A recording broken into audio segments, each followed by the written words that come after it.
Welcome to the Principal Podcast, where we talk about how the best professional services firms grow. Whether you're looking to scale your firm or learn from the stories of founders and leaders who've done it, you're in the right place. Join us as we interview the best leaders in professional services. Let's get on with the show.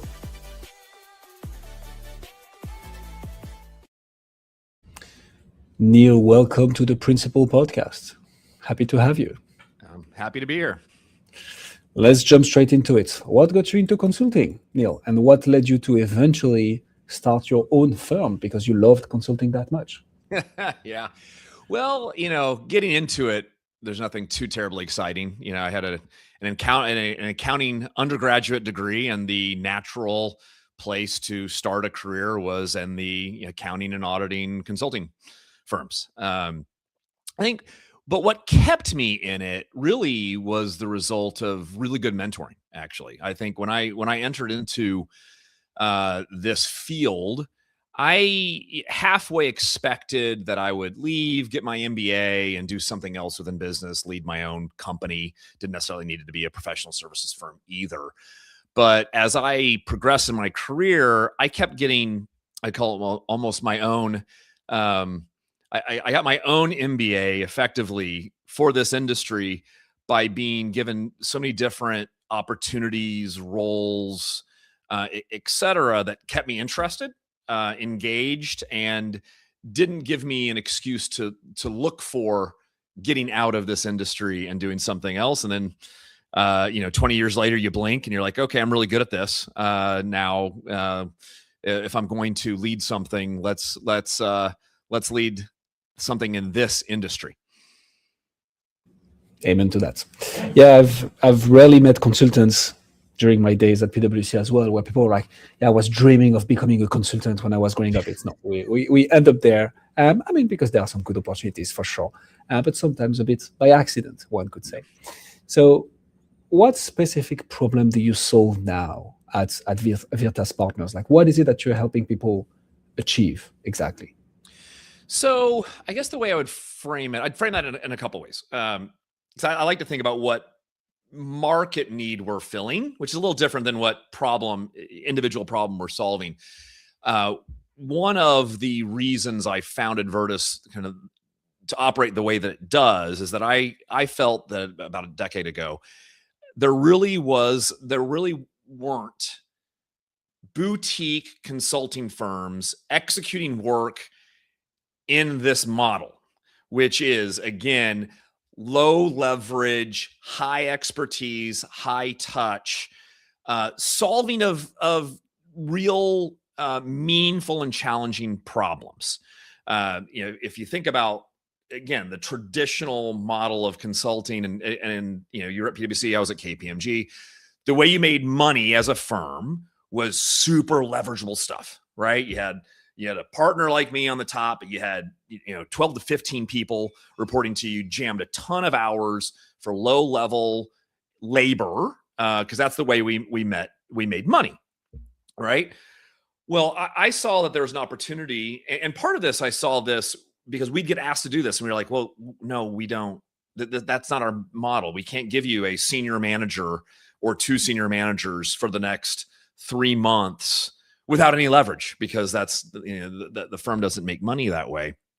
And so yep. I was looking to solve the problem of how do you execute specific types of consulting mandates that can be executed well in this way with this model, right? I mean, many things that the Big Four today does, you can't execute in a boutique model. So it wasn't necessarily like, let's try to do what we're doing now differently. It's more of, but there are these type of projects, there are these client needs that this model works much better. You drive much more value by executing it in this way.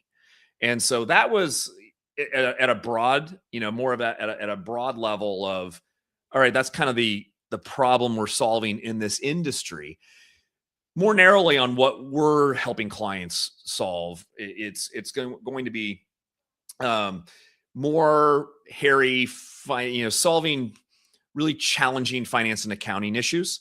Some of that is cleaning up stuff that's a big freaking mess.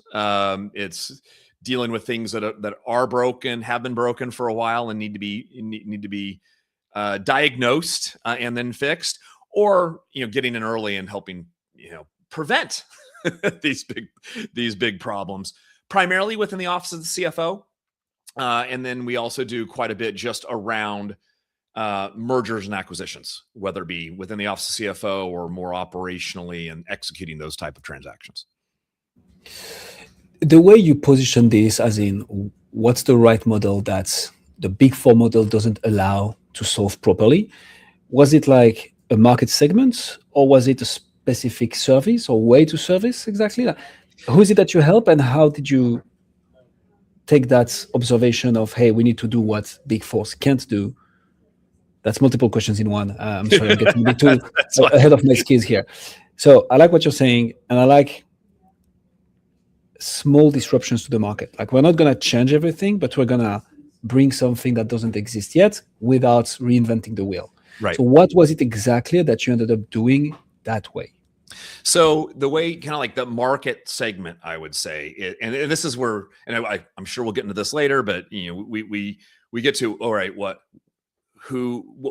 what size of companies or what sort of companies make sense for you to work with, and I have an answer to that. But again, in thinking about this model, there are some companies that make more sense than others, but it's really defined by the type of need the company has, which isn't necessarily driven by, is it a large publicly traded company versus a startup, right? It's more of, okay, what project need do you have that this model solves better than what traditionally is in the market today, in the way that, whether it be strategy consulting firms to Big Four consulting firms, the way they solve these problems, this is a different way of solving the problems. And so it's really that the need that the client had, and it can be a publicly traded company, it can be a private equity backed company, it can be just some other privately held company there. It's really more around the need that this boutique model solves.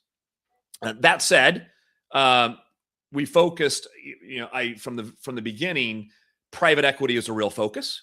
And some of that is just, again, from a business owner's perspective, the things that the problems we're solving, they don't exist every day at every company, right? Like I mentioned, some of these are really challenging, problematic sometimes, or sometimes aggressive growth oriented. Well, not every day is that applicable to every company. But within a private equity portfolio of companies, it is.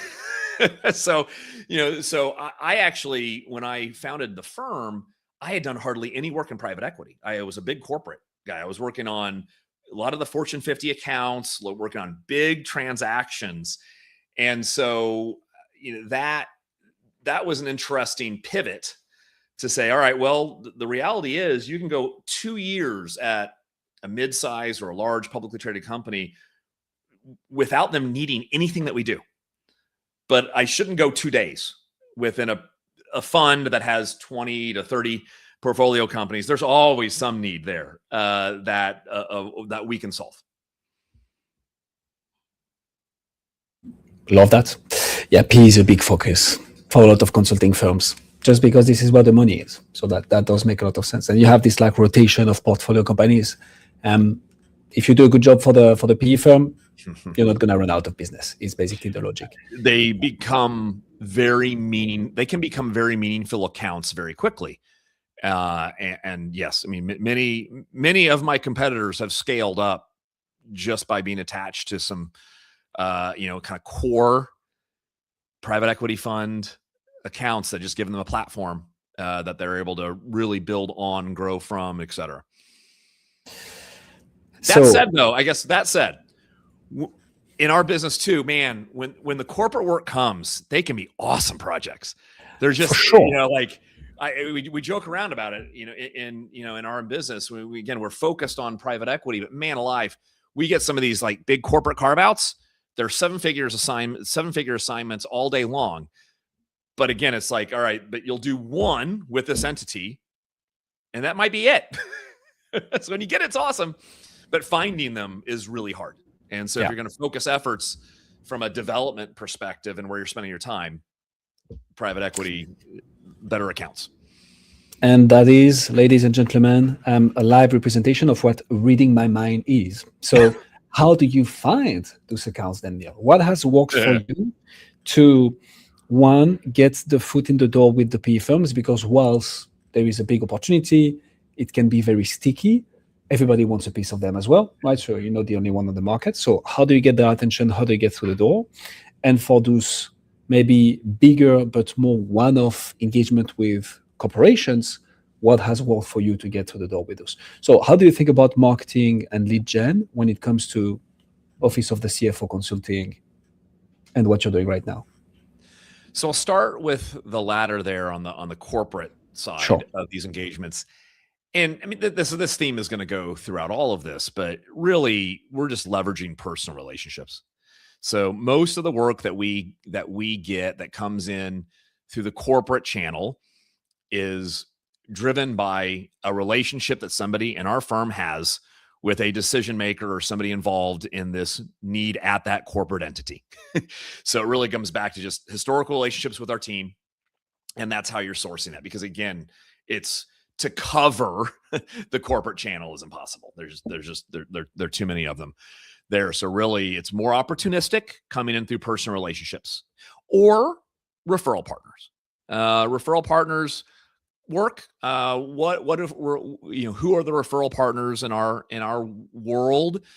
Primarily other consulting firms, especially audit firms that are, that don't or can't do what we do for their clients that refer us in, or in a more narrow capacity, investment banks for very specific things that we do. Investment banks with sell side mandates. Maybe they have a corporate client that's doing a carve out sell side transaction, and they need to refer in a partner to come in and prepare all the financial information up to and including the sell side quality of earnings report for that transaction there. So, but it's always best to come in through the personal relationships with the team. The referral partners, the batting average is much lower, much lower than when you have a historical relationship with anybody in a decision-making capacity at the potential client, right? Obviously. And I guess my follow-up question on this is always, well, what's the way then to build more personal relationships in a way that allows you to unlock this? And that's a bit more long-term thinking, right? Depending on how you position it. But if that's what works best, it doesn't mean that we should try and do something else to boost operations. It's more like, how do we do more of what works? Yeah. What are you thinking about when it comes to this? So how do you build those relationships that, few months, few years down the road are actually transforming into solid referral partners? Or just, hey, Neal, you helped me with company XYZ 2 years ago. I changed since and I need you back here. How do you build those relationships, Neal, and how do you think about doing this? So very deliberately, and also recognizing that you're right, it's years. It's not, if it's months, it's luck. It's years. You get some stuff that you'll meet a new fund, a new client, and you have no relationship with them, and you win the first project. That is luck. I joke around about how you go many months to years before you get the first even opportunity for work. You almost never close on the first proposal. Or said another way, you almost always lose the first proposal. And a lot of times the first proposal is about showing well enough to win the second proposal because you haven't done work with them and built that relationship. And that's, also to your question here. So how do you build that relationship?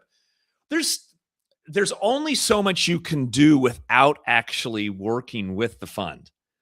And so that's why it takes years, because once you can get in and do great work, that's when you really can open the doors. You build much deeper relationships through executing some of these projects. Again, we're not a commodity service offering here. So the things we're doing are meaningful, sometimes stressful as well. And if you do those well, you really deepen that relationship and credibility faster than if you're just doing staff augmentation, right? If you're just like, oh, here's a body to go lend out for the next 3 months, you're not able to really you're not able to really build more of a relationship through doing that, because you can only overperform that so much, right? So yeah, it takes time. You need you've got to bring value to these individuals. You've got to not be just like a slick salesman, and you've got to show some genuine some genuineness in wanting to help them, which is what we do in our industry, right? So a lot of what we do, we're helping solve these challenging problems. So while you wait for an opportunity to actually solve these problems, what else can you do for them, right? What introductions can you make? What thought leadership can you bring? What insights? A few things that we've embarked on recently that we believe are going to take our relationship development to the next level. One is we are starting to host CFO operating partner forums. So CFO operating partners are a role in private equity that I would say it's a relatively young role. It's something that a decade ago, there were really only like a handful of these roles. And this role is loosely defined too. When you say operating partner, it really is somebody that internally in a private equity fund deals with issues of the office of CFO within the portfolio. That can be just a 1099 hired gun, and it can be a full-time employee that also has carry in the fund and everything in between there. But again, that role, there weren't that many of these people 5-10 years ago. It's exploding now. And what we have found in our business is that those people are becoming at least traffic cops for opportunities within the portfolio to solve in the office of CFO. So any problem within the office of CFO in the portfolio, it normally bubbles up to this person if that role exists in the private equity fund now. And so that's a really important community for us to have relationships with. And because it's relatively new as a role, there aren't organizations or firms that are bringing that community together consistently and bringing value to that community. So one of our strategic goals this year was, all right, we're going to own that community. We're going to build out these forums. We're going to bring this community together. We're going to bring value to the community. And within the process of us just doing that, we're very naturally going to just build strong relationships. There's a tremendous amount of goodwill of doing it at all. But if you think about it, when, I did this in Chicago in March. So we went out to everybody that we knew. There was a CFO operating partner in the Chicagoland area, gauged interest, aligned on a date. And once we got that set, I got to have a one-on-one discussion with every single one of those operating partners before the event. Then we got to actually host the event, including a really great dinner afterwards. And then I got to have a debrief with every single person one-on-one after the event, including those that didn't come, because I actually gave a debrief, to bring them up to speed. Hey, here's what we talked about and whatnot. We did the same thing in April. If you think about that, those are 3 very high quality touch points, relationship building opportunities that I got to have within 6 to 8 weeks, which I would have never been able to have those many interactions had we not done that. So we're thinking like we are, as a firm, we are coming up with ideas like that to where how can we really take and broaden and deepen the relationships with people in this community that are buyers of our services. And so that's strategically how we're going about this, and really thrilled with that evolution to where our focus is today and how we're doing that, and the results. It's the results are meaningful, where real additional work is coming in at an accelerated pace because of these things that we're doing, in addition to just the general branding and credentializing. The other thing that I think you'll appreciate is the podcast. Aha, I was going to take you there. Tell me, Neal. Talk to me about the podcast.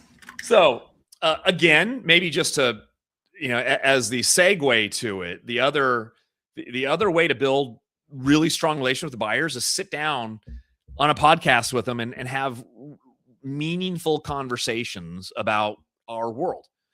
And I'm not, obviously I'm interviewing many more people than just our clients or prospective clients. But when I do get to sit down and interview one of our clients, it, again, just by the nature of spending this time together, you really are taking a relationship to the next level.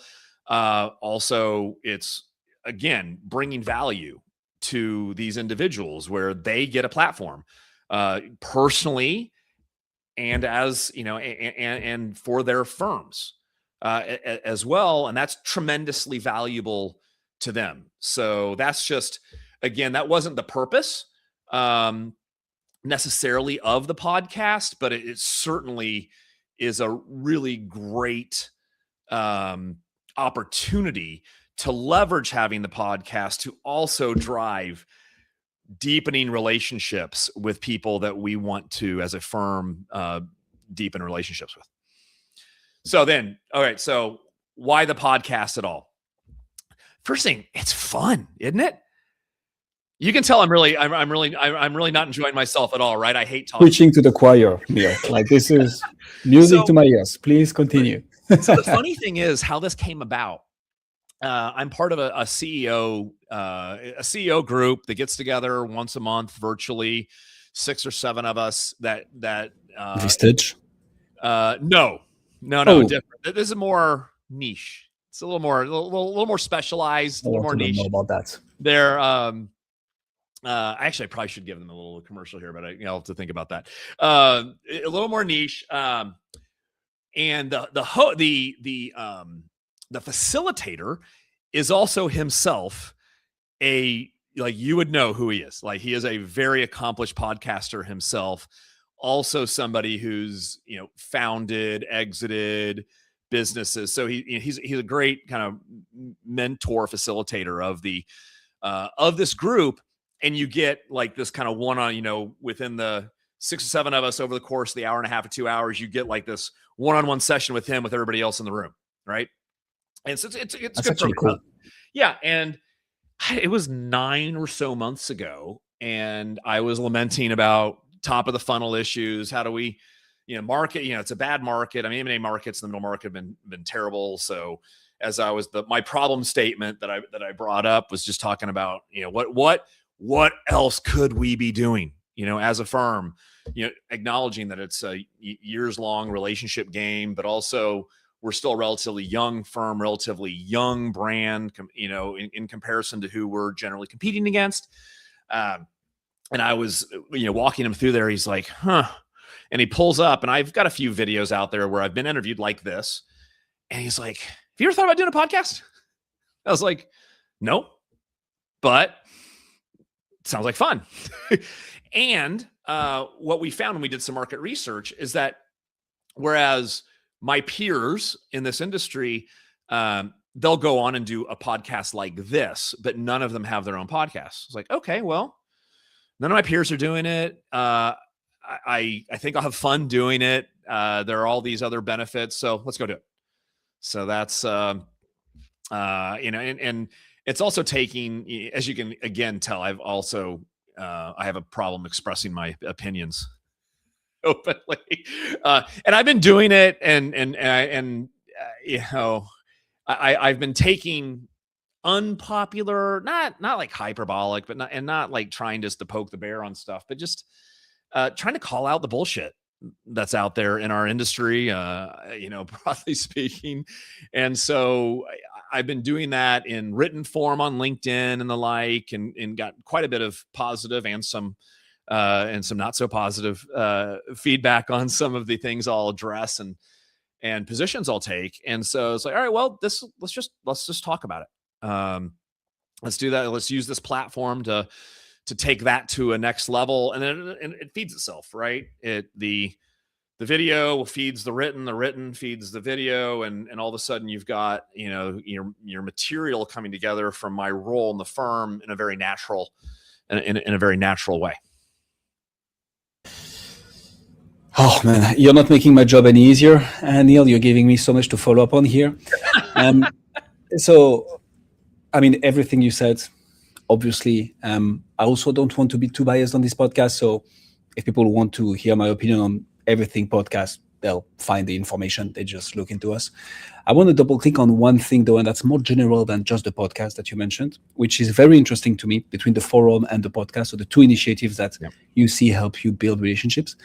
The thing I couldn't help but think whilst you were walking me through it is it's so funny how in a day and age where anyone can claim anything on the internet, everybody's trying to automate, AI, enable whatsoever. The thing that actually drives growth for firms that succeed is building relationships. It's doing the unscalable of organizing an in-person event with 10 very targeted accounts that are maybe never going to become clients, but building that relationship is so important that you actually put in the resources. And don't get me wrong, I mean, we're also in a line of business where you sign a deal, you make good money, so it's worth certain investments. But I couldn't help but think, especially around the forum thing, like, yeah, it's building relationship, one-on-ones, a pre-brief conversation, the actual running and hosting of the forum, and then the debrief. This is where business happens, regardless of whether we want to implement AI or not. And for sure, AI can help with lots of things. Relationship building is what drives business. That was quite a piece. Thank you so much for sharing this. It's obviously I vibe with a lot of things that you've said. I feel that kind of tells us a lot around sales as well, right? Which is a common question on the show. So let me take you to the next one directly, which is you help with the office of the CFO. You're probably going to help with finance transformation projects, potentially implementation as well, M&A and so on. And I can't help but think that this is very like topical projects, but there is no continuity to it. Unless, of course, you're in the PE world where the next firm and the next firm, the next portfolio company and the next portfolio company and so on and so forth. But how do you think overall about retention, Neal? How do you, once you have an engagement, make sure that you double down on that relationship and make sure that you keep your clients for a long period of time? How do you think about that? So, a couple things, as you're saying, you're right. Sometimes you get brought in to do a very distinct execute a distinct project that doesn't necessarily have a follow-on. Part of our model is we're actually too expensive to keep on really long term because we are high rate, high skill. We get parachuted in to solve very challenging scenarios. But what we do find is that within the construct of structuring and engagement for a distinct scope of work, when we get in there, we do great work. You normally get asked to do more work, and that's a real key thing with any. And let's taking like private equity out of this altogether. Let's just talk about the management team of the business you're working with, whether it's private equity owned, whether it's publicly traded, whether it's privately held. If you go in there, you work with that management team, and you gain their confidence, you do really good work, and you charge them a fair price for the work that you're doing. What we have found is that many times you get asked just to do more. And especially with some of the things that we do, there are very natural. So one of the things, here's a very good example.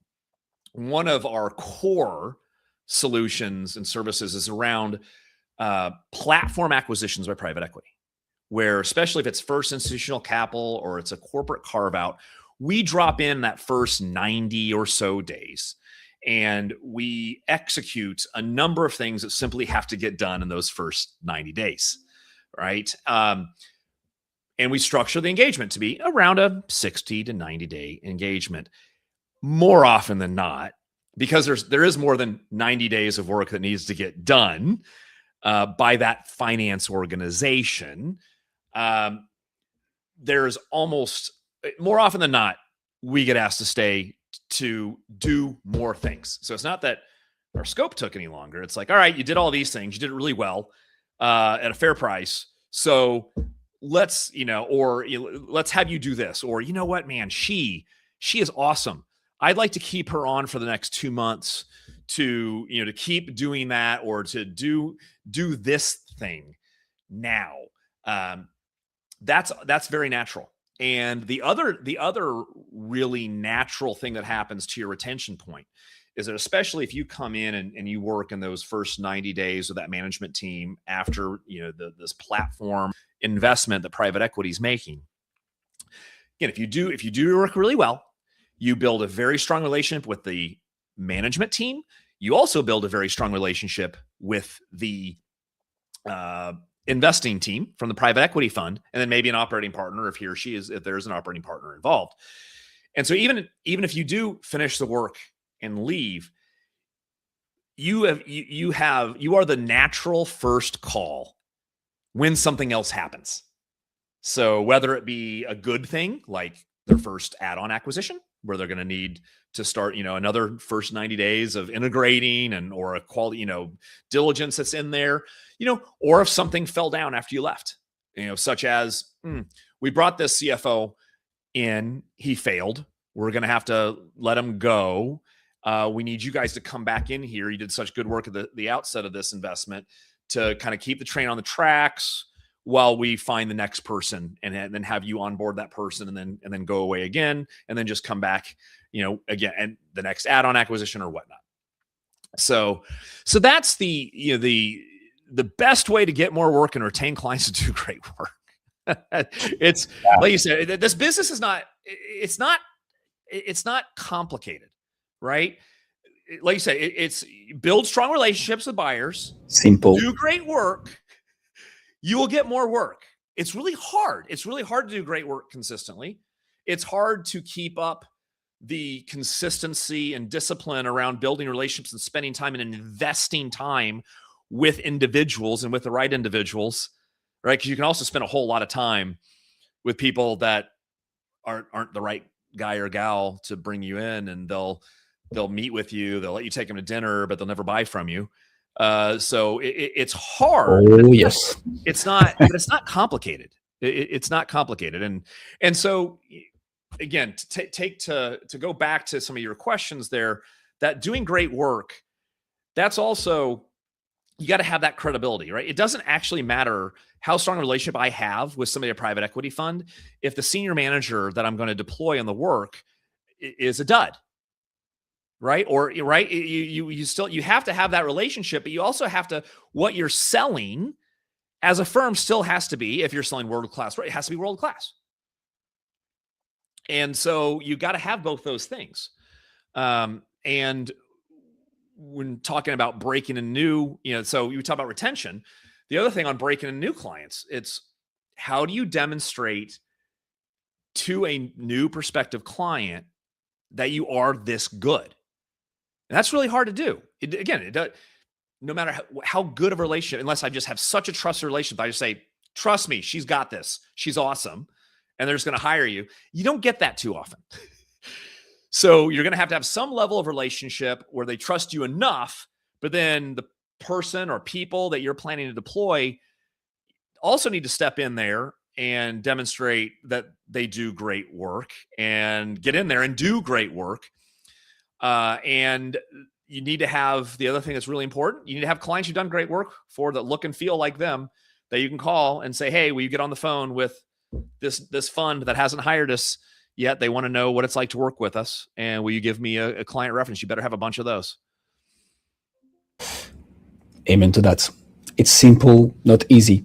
I had to Google dud, by the way, so I just learned this new word. Thank you very much for this, Neal.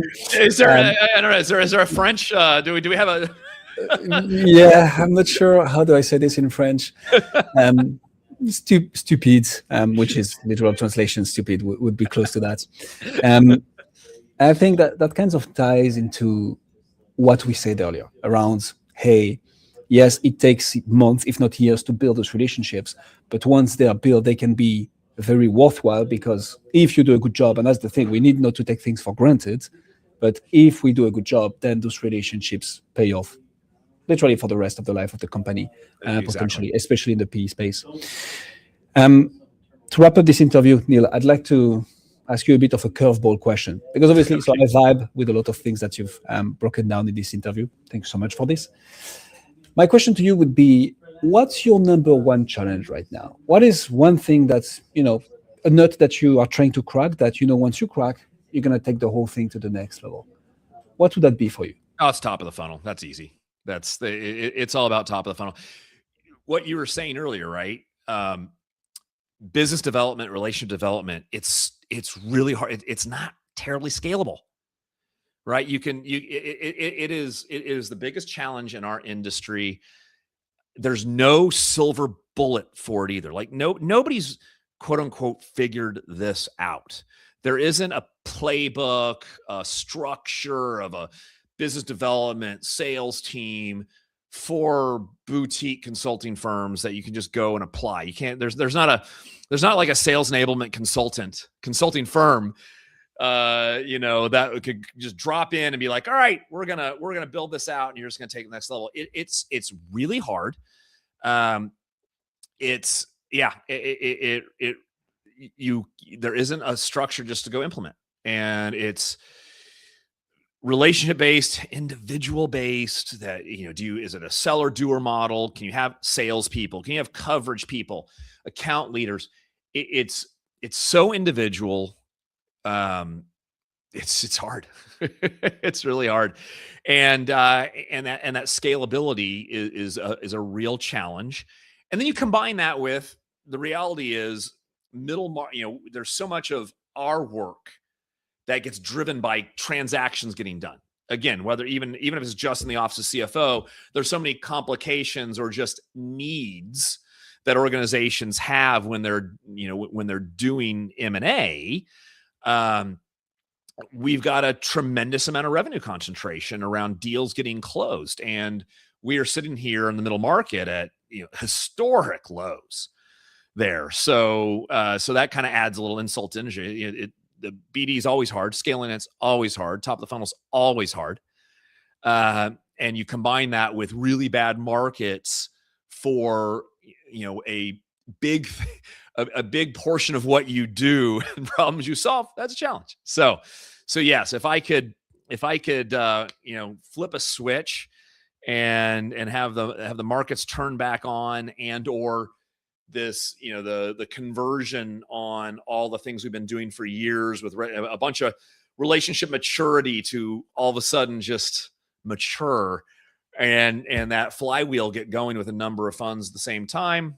Yeah, that would be how we take this to the next level. And so that's why we're doing things like the CFO Operating Partner Forum, why I'm doing the podcast, why we're hosting many more curated events to drive more intimacy with prospective clients. This is so good. So it's really hard, and this is why we get paid as well, right? It's because it's hard that we get that.